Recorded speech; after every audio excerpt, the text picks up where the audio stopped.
What's up, fight fans? Mainman Mademan here. Y'all know how I get down. We talking boxing, man. What up to the fam? And what up to everyone in Mainman Mademan's boxing form? So look, the thing is this, fight fans. I managed to catch the recent press conference that was done between Jermell Charlo and Canelo Alverez. Just went down, the one that they just had in New York. And it looks as if, man, let me tell you, man, my reaction for this is, it was okay. You know, it was okay. First and foremost, man, the lack of aggressive energy, I guess you might want to say. I think I was expecting maybe a little bit more aggressive energy from Jermell Charlo towards Canelo Alvarez.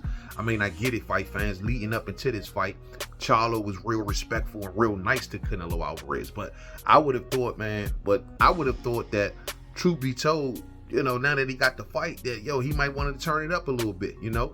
That's more like Jermell Charlo's character. He's more like a Clubber Lang type dude. Get stuff started, you know what I mean? But, you know, however, when it came to Canelo Alvarez, he didn't really have much smoke to get Canelo Alvarez tonight.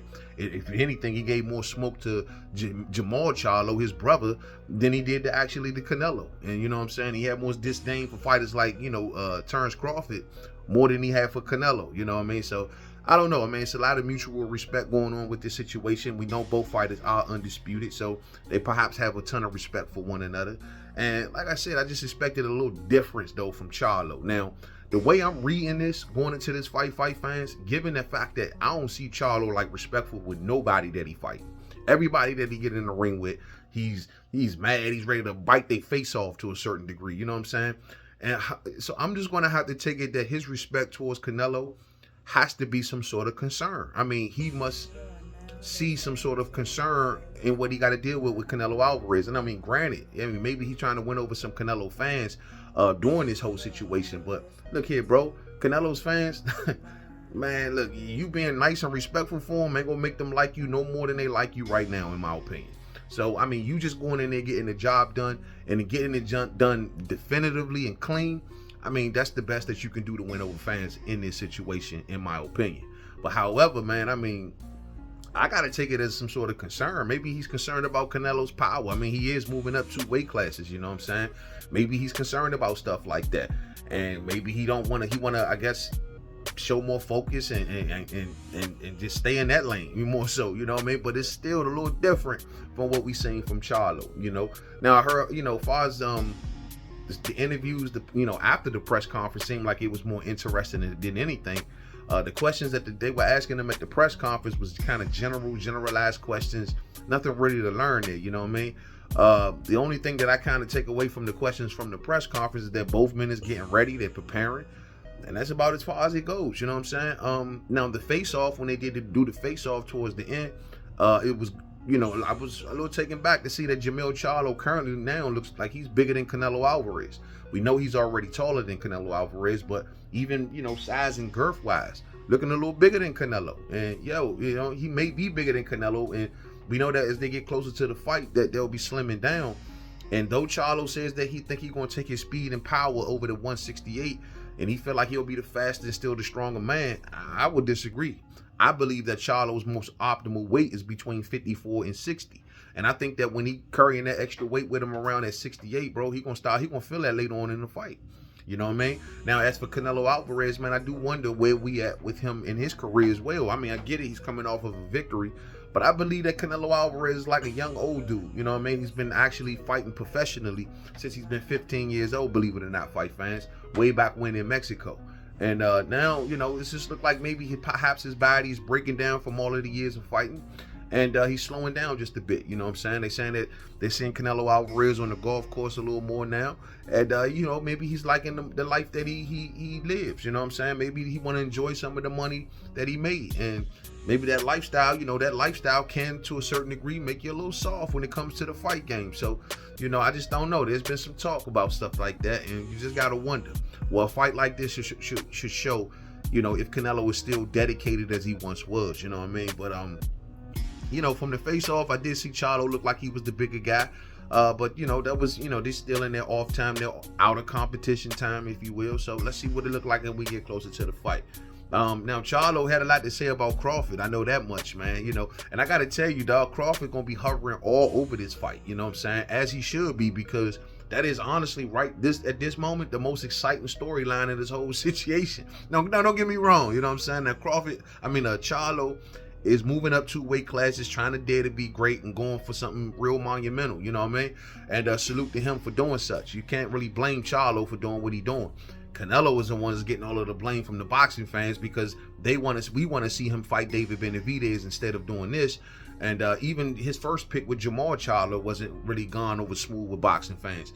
People were looking at it like, yo, you picking on Jermell Charlo when he's at a vulnerable time. So it's almost like, instead of, even when the first Charlo kind of fell through, you could have just pivoted to David Benavidez, who's, looking for a fight with you. But instead you went down lower in weight to the smaller Charlo. So boxing fans are really looking at Canelo with the side eye with this pick, you know what I mean? And so he got to go in there and really impress and shine.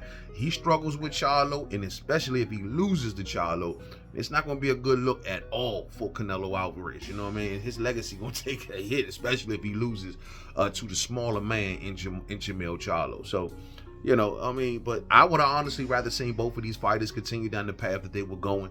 I would have rather seen Charlo face Tim Tszyu in the meantime, and then, maybe get the winner of Crawford and Spence once their situation is done. I would have rather seen, I think it would have been very exciting still to go down that path. And of course, Canelo going down David Benavidez's path. So I thought they could have stayed the course and everything would have been just fine, but Canelo found a way to kind of get away from Benavidez, and I don't know, man. This is kind of like what we got, so it is what it is. But hey, man, as for Terrence Crawford and Charlo, man, now I heard Charlo in some interviews after the press conference talking about some Terrence Crawford was the boxing media need to ask Terrence Crawford about the illegal punches. Earl had a bad night, you know what I'm saying? And it wasn't nothing that made me be like, oh, Crawford, some old spectacular. He didn't throw that many punches. It wasn't like it was like a adversity that he had to face within that fight. You know what I'm saying? So I don't know why I know y'all talking about like some of these old behind the head shots and shit that y'all didn't mention. You know what I'm saying? I seen a bunch of behind the head shots during that fight. So when they knocked his balance off and his equilibrium, it wasn't, Earl just didn't come to and snap back. But you live to fight another day, and that's what he wants. So if you beat Canelo, is the plan for the... If we can make it at that weight division, I mean, whatever weight division I'm at, wherever we still boxing at the same time, let's do it. I'm down to fight any one of these motherfuckers. And he was saying that Terrence Crawford was hitting Earl Spence Jr. with illegal rabbit punches. Now, we know that Charlo and Earl Spence Jr. is stablemates, so Charlo is going to pull out some sort of excuse for his stablemate. So it is what it is, you know what I mean? But it doesn't be a good look to pull out some crazy excuse and look just as salty as the rest of his fans do, as the crazy wing of his fans does, you know what I'm saying? And look like Charlo has now joined the crazy wing fight fans, because weeks and weeks of people watching this fight, he's the first person I've heard say, the illegal punches. And I'm sure a lot of boxing analysts and observers and everyone that's covered this fight watched this fight numerous times. And funny, I've never heard no one say that except for Charlo. Coincidental, fight fans. I guess we are all so wrong. No one else caught that but the great eye of Charlo. Yeah, I hear you, man. But my deal is, though, man, you can go ahead with all of that, man. Just give Crawford his credit, man. And, don't even really worry about Crawford right now. You need to be worried about your fight with Canelo, just like Crawford told you. You know what I mean? Because if you lose this, bro, you're going to be sitting around coming back trying to run back down to 154. And it ain't no telling what that look like, you coming from 68, coming back to 54, bro. And no excuses. You get in that ring with Crawford and he beats you, no excuses. You know what I'm talking about? So, but at the end of the day, man, I wish they could have went down that path a little faster.